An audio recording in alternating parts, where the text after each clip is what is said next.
Salut tout le monde, on se retrouve aujourd'hui pour la deuxième vidéo sur la partie constructive de la plateforme Arkinov. 4. La Terre. Nous considérons comme principale force révolutionnaire et créatrice dans la solution de la question agraire les paysans travailleurs, ceux qui n'exploitent pas le labeur d'autrui, et le prolétariat salarié de la campagne. Leur tâche sera d'accomplir le nouveau remaniement des terres afin d'établir l'utilisation et l'exploitation de la terre sur des principes communistes. De même que l'industrie, la terre, exploitée et cultivée par des générations successives de travailleurs, est le produit de leur effort commun. Elle appartient aussi à tout le peuple laborieux dans son ensemble et à personne en particulier. En tant que propriété commune et inaliénable des travailleurs, la terre ne peut pas être non plus l'objet d'achat ou de vente, ni de fermage. Elle ne peut donc servir de moyen d'exploitation d'autrui. La terre est aussi une sorte d'atelier populaire commun, où le monde des travailleurs produit des moyens de vivre. Mais c'est un genre d'atelier où chaque travailleur, paysan, a pris l'habitude, grâce à certaines conditions historiques, d'accomplir son travail lui-même, de le réaliser indépendamment des autres producteurs. Tandis que dans l'industrie, la méthode collective du travail est essentiellement nécessaire et la seule possible. Dans l'agriculture, elle n'est pas la seule à notre époque. La plupart des paysans cultivent la terre par leurs propres moyens. Par conséquent, lorsque les terres et les moyens de leur exploitation passeront aux paysans, sans possibilité de vente ni de fermage, la question des formes de leur usufruit et des moyens de leur exploitation, communalement ou en famille, n'aura pas tout de suite une solution complète et définitive, ainsi qu'il en sera dans le domaine de l'industrie. Les premiers temps, on aura recours, très probablement, à l'un et à l'autre de ces moyens. Ce seront les paysans révolutionnaires qui établiront eux-mêmes la forme définitive de l'exploitation et de l'usufruit de la terre. Aucune pression du dehors n'est possible dans cette question. Toutefois, puisque nous estimons que seule la société communiste, au nom de laquelle sera, du reste, faite la révolution sociale, délivre les travailleurs de leur situation d'esclaves et d'exploités, et leur donne une liberté complète et l'égalité, puisque les paysans constituent la majorité écrasante de la population, environ 85% en Russie, et que, par conséquent, le régime agraire établi par les paysans sera le facteur décisif dans les destinées de la révolution, puisqu'enfin, l'économie privée dans l'agriculture amène de même que l'industrie privée, le commerce, l'accumulation, la propriété privée et la restauration du capital, notre devoir sera de faire, dès à présent, tout le nécessaire afin de faciliter la solution de la question agraire dans un sens collectif. Dans ce but, nous devons dès maintenant mener parmi les paysans une forte propagande en faveur de l'économie agraire collective. La fondation d'une union paysanne spécifique de tendance libertaire facilitera considérablement cette tâche. Dans ce sens, le progrès technique va avoir une importance énorme, facilitant l'évolution de l'agriculture et aussi la réalisation du communisme dans les villes, surtout dans l'industrie. Si, dans leur rapport avec les paysans, les ouvriers vont agir, non pas individuellement ou par groupes séparés, mais en tant que collectif communiste immense, embrasant des branches entières de l'industrie. S'ils songent au surplus, aux besoins vitaux de la campagne, et s'ils fournissent à chaque village en même temps que des objets d'usage quotidien, des outils et machines pour l'exploitation collective de la terre, cela donnera certainement aux paysans une impulsion vers le communisme dans l'agriculture. 5. La défense de la révolution. La question de la défense de la révolution se rapporte aussi au problème du premier jour. Au fond, le moyen le plus puissant de la défense de la révolution est la solution heureuse de ces problèmes positifs, celui de la production, de la consommation et de la terre.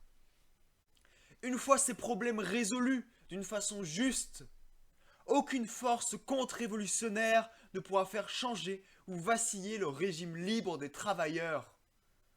Néanmoins, les travailleurs auront à subir, malgré tout, une lutte sévère contre les ennemis de la révolution afin de défendre et de maintenir son existence concrète. La révolution sociale, qui menace les privilèges et l'existence même des classes non travailleuses de la société actuelle, provoquera inéluctablement, de la part de ces classes, une résistance désespérée qui prendra l'allure d'une guerre civile acharnée. Comme l'expérience russe l'a montré, une telle guerre civile sera l'affaire non pas de quelques mois, mais de plusieurs années.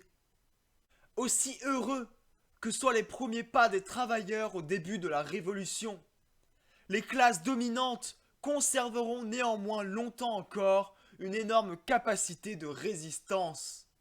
Pendant plusieurs années, elles déclencheront des offensives contre la Révolution, essayant de reconquérir le pouvoir et les privilèges dont elles furent privées. Une armée nombreuse, la technique et la stratégie militaire, le capital, tout sera lancé contre les travailleurs victorieux. Afin de conserver les conquêtes de la Révolution, ces derniers devront créer des organes de défense de la Révolution afin d'opposer à l'offensive de la réaction une force combattante correspondant à la hauteur de la tâche.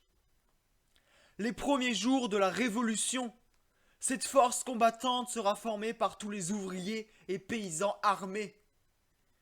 Mais cette force armée spontanée ne sera valable que les premiers jours, lorsque la guerre civile n'aura pas encore atteint son point culminant et que les deux parties en lutte n'auront pas encore créé des organisations militaires régulièrement constituées. Dans la révolution sociale, le moment le plus critique est non pas celui de la suppression de l'autorité, mais celui qui suit, c'est-à-dire celui où les forces du régime abattu déclenchent une offensive générale contre les travailleurs et où il s'agit de sauvegarder les conquêtes atteintes. Le caractère de cette même offensive, ainsi que la technique et le développement de la guerre civile, obligeront les travailleurs à créer des contingents révolutionnaires militaires déterminés. L'essence et les principes fondamentaux de ces formations doivent être déterminés à l'avance. En niant les méthodes étatistes et autoritaires de gouvernement des masses, nous nions par cela le moyen étatiste d'organiser la force militaire des travailleurs. Autrement dit, le principe d'une armée étatiste fondée sur le principe militaire obligatoire. C'est le principe du volontariat, en accord avec les positions fondamentales du communisme libertaire, qui doit être mis à la base des formations militaires des travailleurs. Les détachements de partisans insurgés, ouvriers et paysans, qui menèrent l'action dans la révolution russe, peuvent être cités comme exemple de telles formations. Toutefois, il ne faut pas comprendre le volontariat et l'action de partisans dans le sens étroit de ces mots, c'est-à-dire comme une lutte des détachements ouvriers et paysans contre l'ennemi local, non coordonné entre eux par un plan d'opération général et agissant chacun sous sa propre responsabilité, à ses propres risques et périls. L'action et la tactique des paysans devront être orientées, dans la période de leur développement complet, par une stratégie révolutionnaire commune.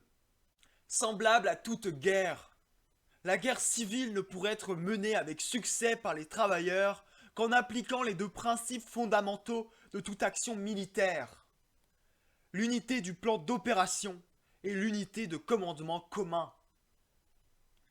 Le moment le plus critique de la révolution sera celui où la bourgeoisie marchera contre la révolution en force organisée. Ce moment critique obligera les travailleurs à recourir à ces principes de la stratégie militaire. De cette façon, vu les nécessités de la stratégie militaire et aussi de la stratégie de la contre-révolution, les forces armées de la révolution devront se fondre inévitablement en une armée révolutionnaire générale, ayant un commandement commun et un plan commun d'opération. Les principes suivants seront mis à la base de cette armée. A. Le caractère de classe de l'armée. B. Le volontariat. Toute contrainte sera absolument exclue de l'œuvre de la défense de la Révolution. C. La libre discipline, l'autodiscipline révolutionnaire.